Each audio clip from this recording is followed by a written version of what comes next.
Yo, what is up guys? It's Pedro here, and in today's video we'll be talking about a Micah Parsons rumor, something he recently just said about Jayden Daniels and some other stuff in the past, and if I think that he could be in the Washington Commanders in a year or so. If you guys are new, make sure to subscribe, hit that like button and that notification bell as well, on the road to 14,500 subscribers, hopefully by the end of this week.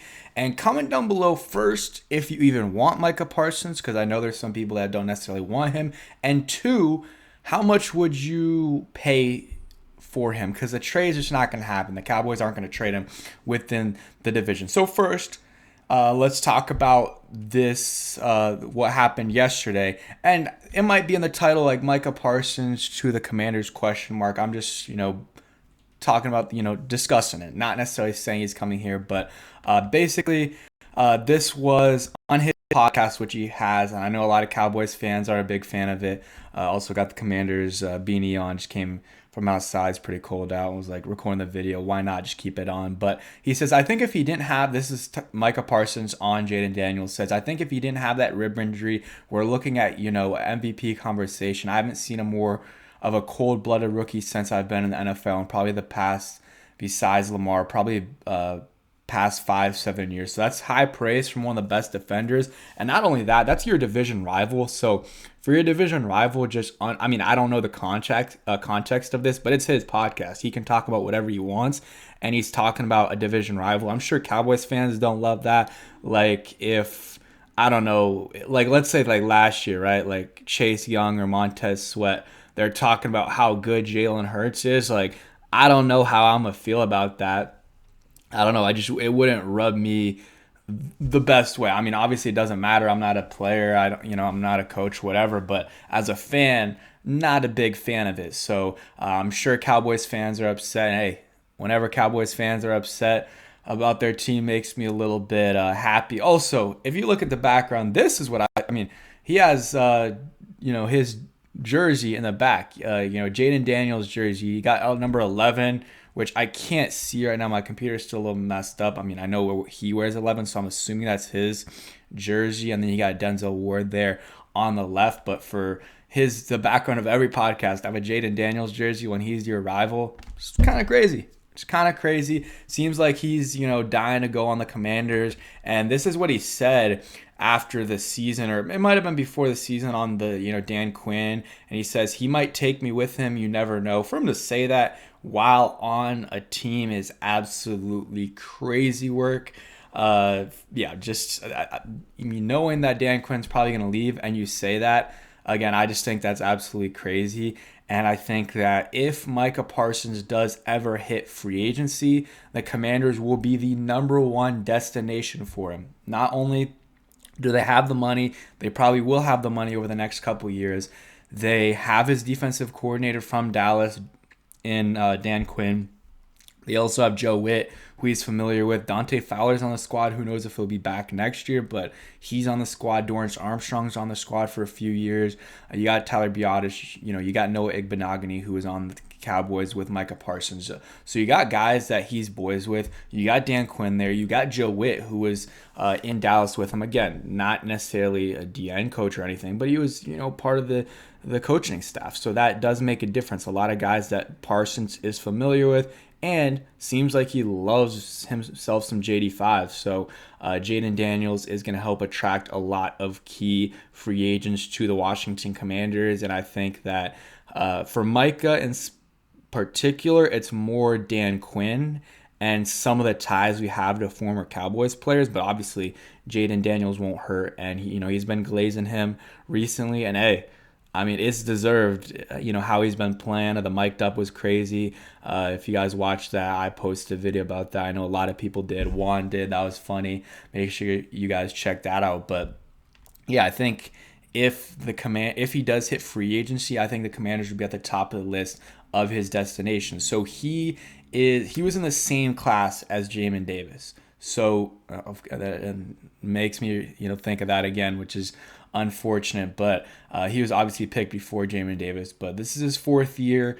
They picked up his fifth year option. I mean, I don't know for sure, but I would 99.99% sure that they did. I would have known if they didn't. It happened a year ago or whenever they do it. So they picked up his 5th-year option. That's going to be whatever it is, 20-ish mil, 15 mil for a linebacker or edge rusher. I'm not completely sure what the exact number is. It doesn't matter for the Commanders though. He's on their team for next year. After that though is when the question comes into play. They would still probably have team control. They could franchise tag him, and that's, keeps him under control for another year, and they could franchise tag him after that. I don't know. I think if they give him the bag, he's going to stay with Dallas. The question is, can they? They have, Dak Prescott, who's under contract for a lot of money, 50 plus mil, 60. You got, some years that cap hit's going to be close to 60.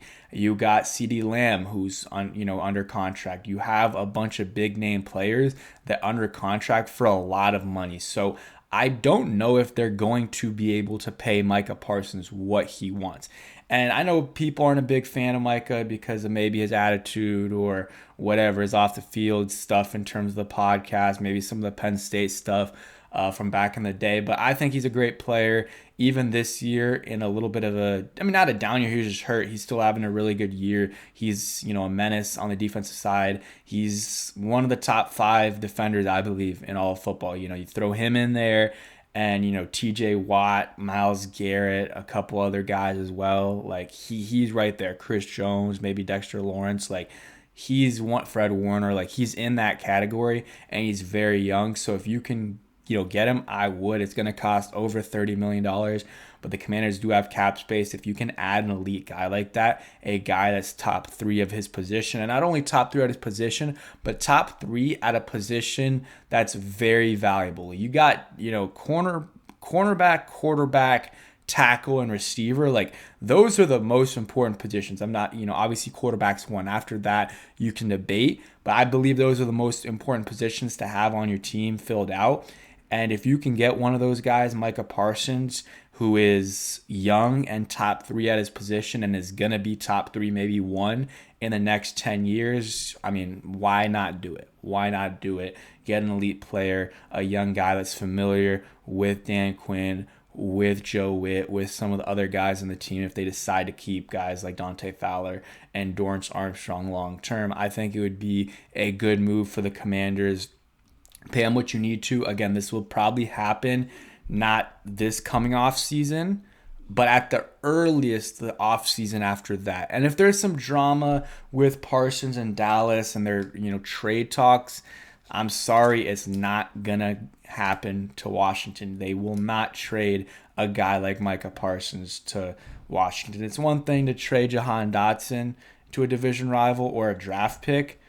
Trading a franchise generational type player in Micah Parsons, he might not be generational, but he's right on that the line there. He's probably a little bit below, but he's very, very good. And you're not trading that to a division rival no matter what they give you. So I think it would probably have to be in free agency. And these types of players just don't come out to free agency that much. But if he does, I strongly believe Washington would be his number 1 choice. So if he does go to free agency, I think the Commanders have a really good shot of getting him. The question is, does he get there? And I think the most likely scenario, honestly, is him sticking with Dallas, like them just paying him, extending him. They're going to try to find a way, bend the salary cap the way they do. They're not going to have a lot of money to spend on other guys, but they'll make sure they have the big 3 of Parsons, Dak, and CeeDee. That's number 1, most likely. Number 2, most likely is, all right, doesn't work out this offseason. They don't get anything done. He's under contract for his 5th year. He plays it out in the 5th year. Maybe holds out. I don't know. And then they franchise tag him the year after that. And then maybe one more year. And then maybe he gets traded or just leaves after that. And in that scenario, the Commanders could go after him. And maybe a third scenario is whatever. Same thing happens. He gets after his 5th year, though, he's holding out or whatever. They don't extend him. And he's like really adamant against the franchise tag and says, if you guys franchise tag me, I'm never playing. Maybe in that case, we can get him after not this coming off season, but at the start of the 2026 off season. So it's a long way a ways, but it's something to monitor. It's very, very low chance of happening, but if a couple things go wrong for Dallas and they don't really want to pay a big time edge rusher, then maybe we could see it happening. But that's it for today's video. Oh, and one more thing, one more visual. I made a video about this earlier, talked about it, but they're still really close. They got a good connection. They text all the time. Dan Quinn helped them get tickets to the game. I know some people were not happy about that, getting more Dallas fans in the game, but he's helping out one of his former players, and maybe it'll come. The good karma will come back, and the nice gesture he did for Micah will make Micah more likely to come DC. I mean, it's a very little thing, but sometimes the little things matter, and they do add up. But yeah, that's it for today's video. Hope you guys did enjoy. Tyler Ott is questionable, not traveling with the team. Had a I think it was a funeral to go to. So hopefully, he's doing all right, and, prayers to him and his family, whatever. I don't know what happened there, but looks like he's going to play at the game, just not traveling with the team. Listed as questionable, but will be off the injury report whenever he gets to Dallas. So that's the injury report there. There's, Eckler is questionable. A bunch of other guys, are questionable as well. Are out. Lattimore, Tyler Owens, and Jordan McGee. But thanks for watching. Hope you guys enjoyed, and peace.